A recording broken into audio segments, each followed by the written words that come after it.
It is lunchtime. Rio de Janeiro's poor and homeless are lining up to receive a free meal from the volunteers from Project Sem Fome, or No Hunger. The project was launched right after COVID-19 hit Brazil in March 2020, offering packages of food and water to the needy.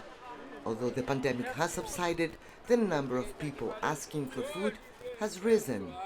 Já distribuímos cerca de 90.000 refeições. Since we began the food drive, we've distributed around 90,000 meals, some 100 to 200 per day. But we are seeing more people showing up. Carlos lost his job as a painter, has 2 children, and depends on the project to eat. I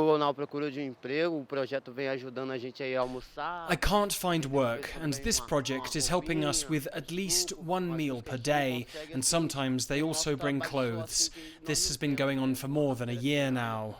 According to a newly released study, the percentage of Brazilians unable to afford food for themselves or their families rose to a record 36% in 2021. Conducted by Brazil's Getúlio Vargas Foundation and based on Gallup World Poll data, the number of Brazilians facing food insecurity reached an all-time high since records began in 2006. Houve aumento durante a pandemia de 4 vezes maior do que a média global. There was a spike during the pandemic when food insecurity rose 4 times more in Brazil than in the world as a whole, affecting mainly the country's 20% poorest, amongst whom hunger has increased from 53% in 2019 to 75% in 2021. The study also reveals that food insecurity in Brazil is nearing that of Zimbabwe, with which around 80% has some of the highest levels of hunger in the world. Scenes of homeless people living rough are becoming increasingly common in large Brazilian urban centers.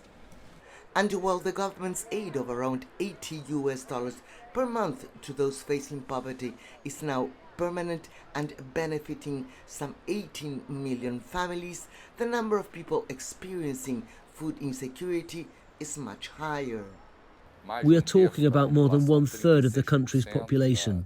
That 36% represents around 80 million people who are facing food insecurity. It is concerning. As Brazil's October presidential election looms, experts believe the country's next president will need to increase and efficiently manage public spending to avoid an even deeper hunger crisis. Lucrecia, Franco, CGTN, Rio de Janeiro.